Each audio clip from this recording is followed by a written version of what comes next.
Cántico hacia el cielo.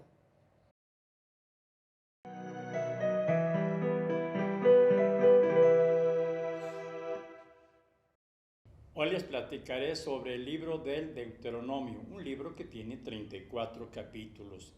Este libro pertenece a lo que le llamamos el Pentateuco, que vienen siendo el Génesis, el Éxodo, el Levítico, el libro de los Números y el Deuteronomio. Este libro nos habla de las maravillas que Dios hizo para su pueblo elegido, sacándolo de Egipto, de la esclavitud, con el gran líder que fue Moisés y quien le ayudó a Moisés, pues su hermano Aarón. Este libro nos hace amar todo lo que Dios hizo por su pueblo elegido. Hace mucho énfasis en la unidad. Habla de una ley para todo el pueblo judío. Habla de un solo santuario, ahorita lo voy a explicar, de una tierra, de solamente un pueblo y un Dios. ¿Y por qué solamente un santuario? Bueno, tenemos que entender que cuando se escribió este libro, más o menos 400 años antes de que naciera Cristo, se le adjudicó la auditoría a Moisés. Ya para entonces, cuando se escribe este libro, el reino de Israel ya se había dividido en dos, el norte y el sur. El norte con 10 tribus, el sur solamente con 2. El norte tenía 2 santuarios, el templo de Dan y el templo de Betel, en donde muchos judíos de las 10 tribus del norte iban a estos 2 santuarios a ofrecer sacrificios, a entregar los diezmos, perjudicando obviamente al templo de Jerusalén, que estaba en el reino del sur. Por eso es que este libro habla de un solo santuario. Este libro tiene 4 largos discursos que Moisés hace o ponen en boca de Moisés, donde les recuerda cómo fue la salvación del pueblo, la tierra que les prometió. Recuerda sobre todo que hay que cumplir la ley para no caer en la idolatría. Hay que entender la idolatría, el gran peligro que tenía el pueblo judío cuando ellos convivían con gentes de otros pueblos.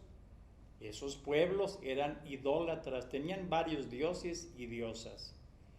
Y en ese contacto comercial, amistoso, de vecindad, un pueblo con otro de vecinos, pues había ese riesgo.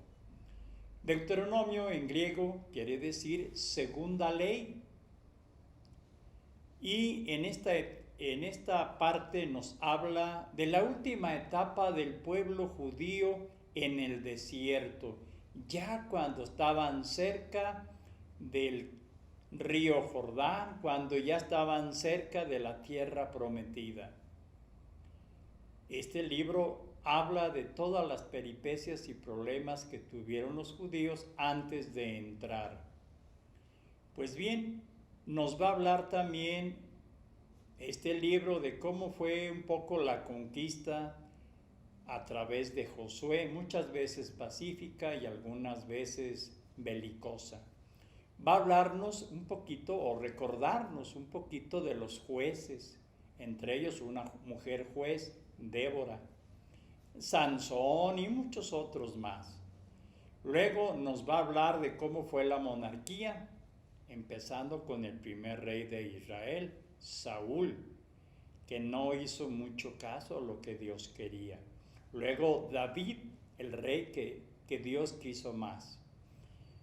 Y finalmente habla un poquito de Salomón, el hijo de David, que terminó por ser un rey idólatra, a pesar de la gran sabiduría que Dios le otorgó. todo porque tenía muchas esposas y varias de esas esposas eran de otros reinos, otros países, tenían otros dioses y ya verán a Salomón por quedar bien con una mujer o con otra esposa, también ofrecía a dioses paganos y eso a Dios no le gustó. Nos habla de que este libro, cuando el imperio del norte sucumbe ante los asirios, los levitas, o sea, los sacerdotes, escondieron muchos de estos escritos que tiempo después, al escarbar y reconstruir, los encontraron y los llamaron la segunda ley. Y hay leyes bien interesantes, por ejemplo, la ley del perdón. Híjole, ¿sí sabías tú que cada 7 años tenías que perdonar a quien te debía lo que fuere? Si alguien no terminaba de pagarte su deuda en 7 años, pues tenías que perdonarle el resto de la deuda. Si el esclavo tampoco terminaba de pagar, pues había que dejarlo libre el 7º año. Y es que con esta ley se pretendía que no hubiera pobres, al menos ningún israelita que fuera pobre. Ya si había pobres que fueran de otra raza, mas no de ellos. Habla también un apartado sobre los esclavos, un dato curioso. Si un esclavo se escapaba con su amo y se iba a refugiar con otro judío, pues aquel judío donde el esclavo se fue a refugiar tenía la obligación de aceptarlo y de no devolverlo para así proteger al esclavo. Hay una ley que me encanta muchísimo, la ley del levirato, porque es algo difícil de entender y a veces suena un poquito chistoso. Resulta que, dice la ley, si tu hermano se casa y muere sin dejar descendencia, tú o algún otro hermano tuyo debe de casarse con la viuda de tu hermano, para que en cuanto esa viudita tenga un primogénito, entonces sí, ese primogénito va a llevar el apellido de su padre, o sea, de tu hermano, y así no se perderá su descendencia. Ya te imaginarás los pros y los contras de esta famosa ley del levirato. Si tu cuñada te caía muy bien, ya la hiciste, pero si no, imagínate el calvario. Bueno, son leyes curiosas. Nos habla también de Moisés cuando llegó a la ancianidad y Dios lo llamó a la tienda del encuentro, lo acompañó, pues un joven que iba a ser Josué, el sucesor de él. Entonces él les da instrucciones finales y Moisés manda llamar a todo el pueblo, porque Dios le dijo, imponle las manos a Josué delante del pueblo, y el pueblo entenderá que el nuevo líder, después de tu muerte, será Josué. Te preguntarás, ¿y por qué Moisés no entró a la tierra prometida? Muy simple. Recordarás que hubo por ahí un pasaje anterior donde el pueblo le pedía agua a Dios y a Moisés. Dios le dijo a Moisés, golpea con tu bastón la roca y yo voy a hacer que brote un gran manantial. Moisés como que dudó y nada más golpeó sin fuerza la primera vez la piedra y no pasó nada. Entendió su error. Moisés golpea con fuerza por segunda vez aquella roca y brotó muchísima agua. Por ese motivo, ni Aarón ni Moisés pudieron entrar a la tierra prometida. Ahora, si tú tenías, por ejemplo, un hijo rebelde y por más consejos y amonestaciones el hijo no entendía, tenía la obligación de ir ante los ancianos del pueblo y explicar el problema. Si comprobabas que era rebelde y el hijo no se corregía, era sacado el hijo a las afueras de la ciudad y lo mataban a pedradas, para que no hubiera ningún rebelde ni mal hijo en tu familia. Y así vamos a encontrar con muchos casos y leyes curiosas, interesantes, como son las bendiciones, pero también las maldiciones. Yo te invito a estudiar, a leer los 34 capítulos del libro del Deuteronomio.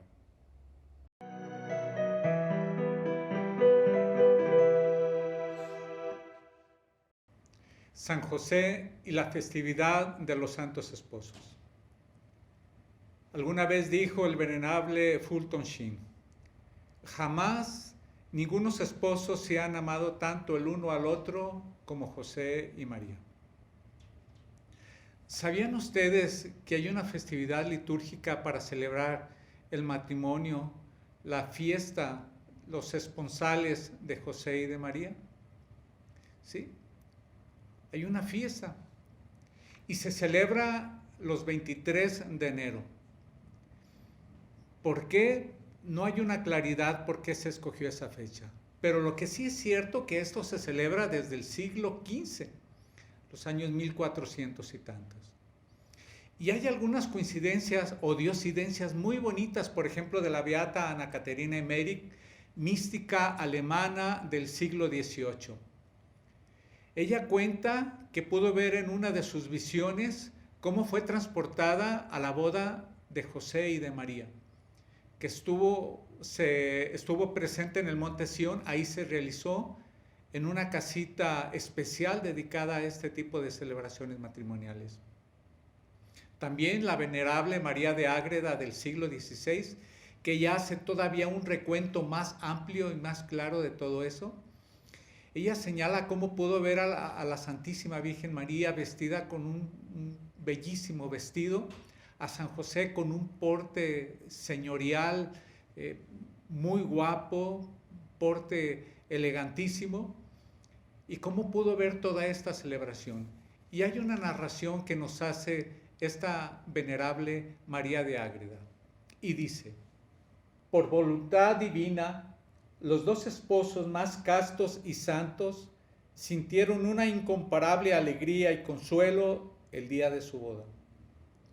La princesa celestial, como una que es la doncella de todas las virtudes, amorosamente correspondió a los deseos de San José, y el Altísimo le dio a San José nueva pureza y un control absoluto de sus inclinaciones naturales para que pudiera servir a su esposa María. ¡Qué belleza! ¡Qué gracia! De verdad.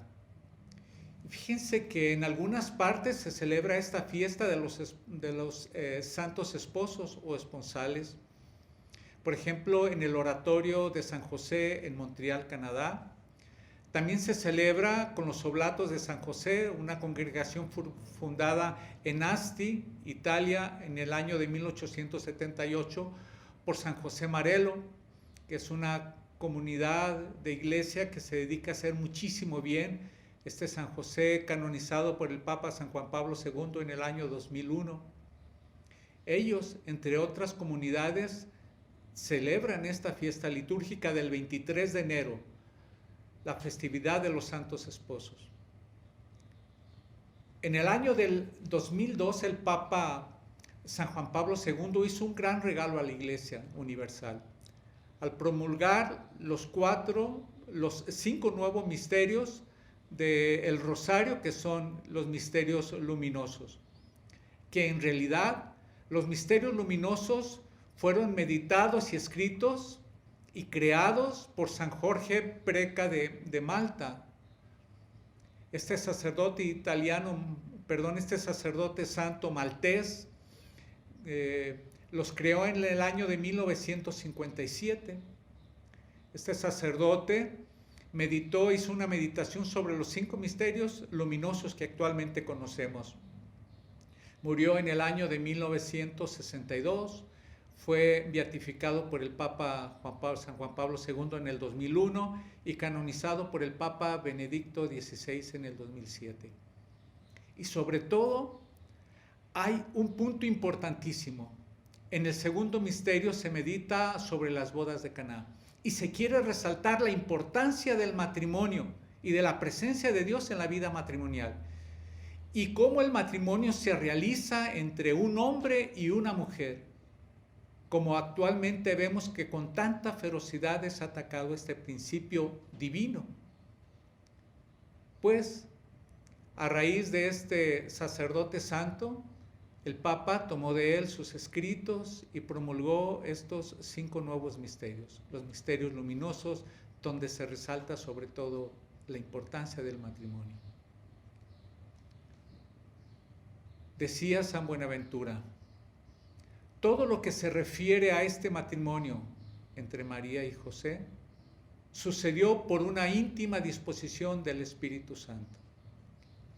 San José ruega por nosotros.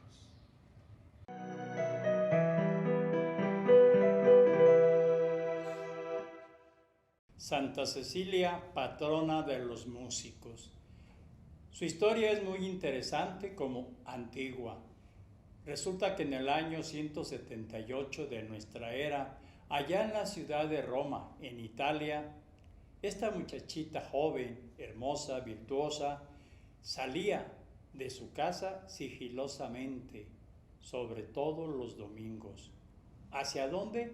Hacia las catacumbas, con la intención de participar de la Santa Misa. Ella tenía que ser bastante cuidadosa porque la podían descubrir, la podían atrapar los soldados romanos o los guardias, como le llamamos, y entonces sí, la llevarían ante las autoridades romanas y tendría que dar testimonio de su fe, con la consecuencia lógica del martirio. Sus papás no eran cristianos, eran paganos, y ellos estaban viendo quién podría ser un buen candidato para que fuera esposo de su hija. De tanto buscar, encuentran a Valeriano, un joven que tenía algunas propiedades, económicamente estaba muy bien.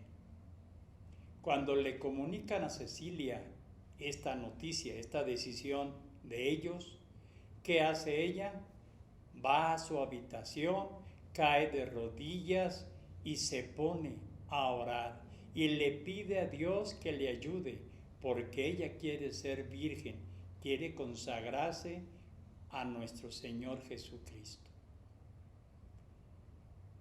Estando en esa oración, se le presentó un ángel que traía en su mano un cíngulo y se lo puso el ángel en su cintura. Cecilia sintió que le quemaba, que le apretaba aquel cíngulo. Minutos después desapareció el dolor y el cíngulo, pero con esto quedó marcada para ser siempre virgen.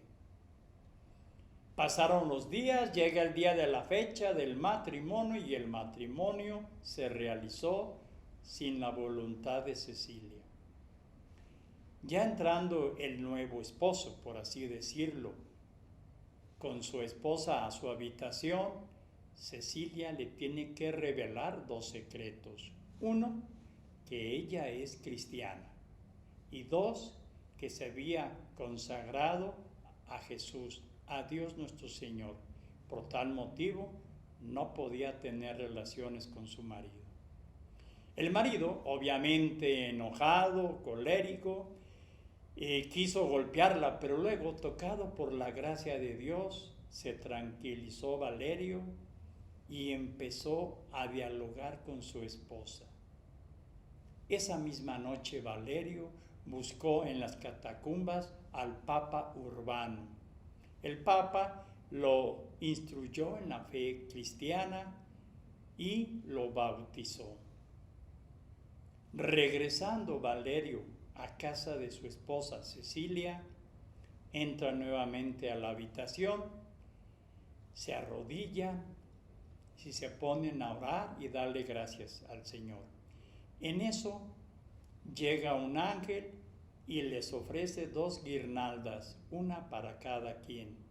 La recibieron y al poco rato llega el hermano de Valerio, en este caso Tiburcio. y les platican a él pues que son cristianos.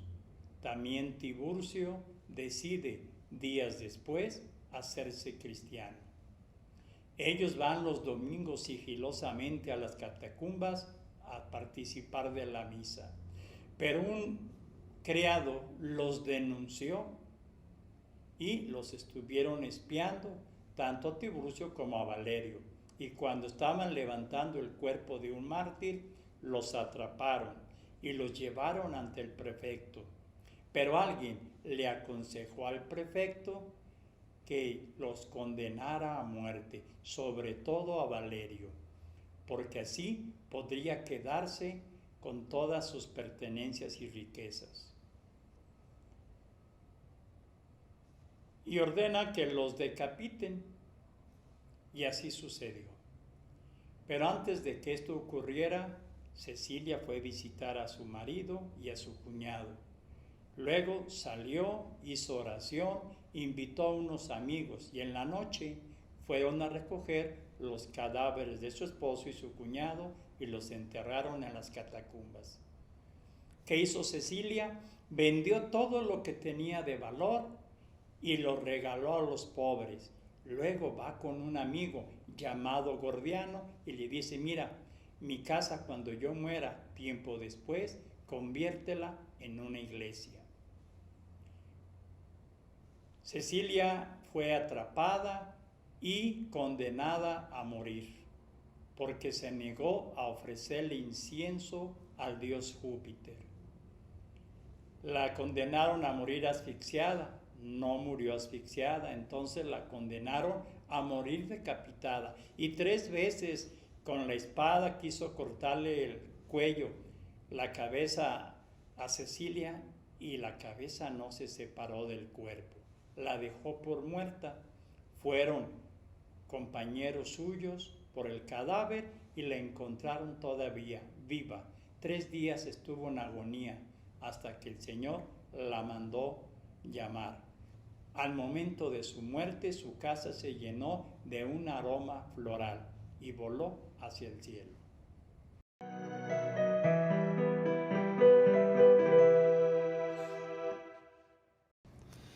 Queremos agradecer el espacio, esta nueva sección, donde queremos hablar un poco de nuestro beato tepatitlense, el beato Anacleto González Flores.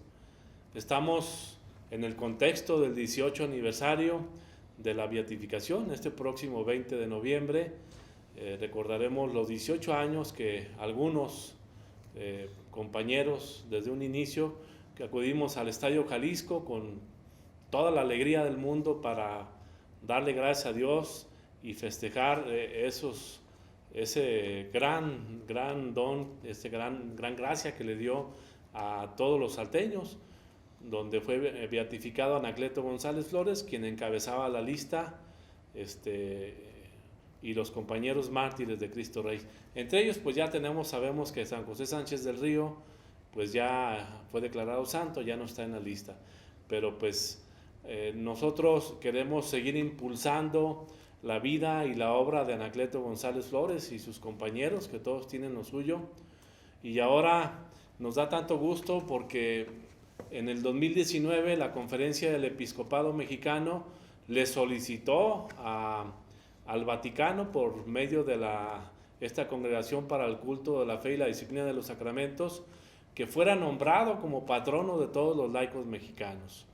Y eso pues ha dado una gran proyección a nuestro beato tepatitlense, porque el ser nombrado como patrono de los laicos mexicanos pues ya tiene una veneración no solamente donde nació, donde fue conocido o donde murió, sino que ya tiene una veneración en todo el país. Vamos a suponer que pues aumentó el coro de los que le estamos pidiendo a Dios nuestro Señor, que pronto nos dé esa dicha, esa gracia de verlo santificado como mártir, más bien como canonizado como santo, para tener una veneración universal. Así es que pues queremos darle a conocer algunos aspectos de quién fue Anacleto, algunas facetas, algunos rasgos distintivos de quién fue Anacleto González Flores, patrono de los laicos mexicanos. Bien, pues como ya lo saben, Anacleto González Flores, patrono de los laicos de México. Este aspecto creo que no hemos valorado la importancia que tiene para los católicos, de una manera particular de Tepatitlán, de los Altos de Jalisco, de Guadalajara, donde llevó a cabo en gran parte sus actividades dentro de la vida pública. El tener un beato para los católicos, bueno, pues sabemos que es algo muy importante, ya está a un pasito de llegar al cielo. Y el hecho de que haya sido nombrado patrono de los laicos de México no es nada más por un antojo. Anacleto fue un fiel laico, un laico comprometido con la iglesia, comprometido con su jerarquía eclesiástica. Lo vemos trabajando de la mano con el obispo de ese entonces, un obispo que fue perseguido durante mucho tiempo aquí en Jalisco, Francisco Orozco y Jiménez, que fue encarcelado en varias ocasiones, una de ellas aquí en Lagos de Moreno. Ahí lo detiene el ejército, lo sube a un vagón del ferrocarril, se lo lleva y en el trayecto quisieron liberarlo a través de acciones jurídicas, con amparos. Sin embargo, la autoridad no respetó la justicia. La autoridad se burló del poder judicial en ese entonces hasta que expulsaron al señor obispo. Y repito, Anacleto era uno de los pocos abogados que siempre estuvo al pendiente defendiendo la causa de su obispo. Dentro del trabajo que él realizaba como laico comprometido, es que siempre se preocupó por formar a los jóvenes, siempre se preocupó por el catecismo. Él decía que los católicos deberíamos dedicarnos de lleno a el catecismo, a la prensa, ¿verdad? Para que de esa manera se difundiera. Si lo comparáramos con el día de hoy, bueno, pues la prensa, sabemos que hoy en día los periódicos a lo mejor no son de mucha circulación, pero los jóvenes de hoy en día tienen que buscar los medios de cómo difundir los principios de la doctrina social de la Iglesia, como lo hizo Anacleto. Hoy tenemos los medios electrónicos como la Internet, que sin embargo Anacleto, si lo ha tenido, pues hubiera sido su medio de comunicación muy efectivo, ¿verdad? Yo creo que él nos dio los pasos a seguir y son aplicables de hoy en día. Nos decía también que un católico no debe ser una persona que esté inmóvil, que él utilizaba la palabra de paralítico. Un católico es una gente activa, una gente que trabaja en el campo social, una gente que se sale a la calle, que no solamente está en el templo. Qué bueno que haya gente en el templo, qué bueno que haya gente rezando, pero nos decía, no basta. Estamos encastillados en los templos y hemos descuidado la vida social. No hemos participado en lo social y de esa manera el enemigo de la iglesia tiene todos los puestos donde se hacen, por ejemplo, las leyes. Tenemos leyes persecutorias. A él le tocó vivir el momento de la Constitución persecutoria que todavía tenemos hasta la fecha, la Constitución de 1917. Él estuvo luchando para que se reformaran algunos artículos de esa Constitución, entre otros lo que sería el 130, que no reconocía personalidad jurídica a la iglesia, que no reconocía a los sacerdotes ni siquiera como ciudadanos, ¿verdad? No tenían derecho de votar ni siquiera de ser votados. Entonces, él estuvo trabajando mucho en esos aspectos. Él nos demostró que debemos trabajar en el campo social y hoy en día es muy aplicado eso que él predicó en su momento.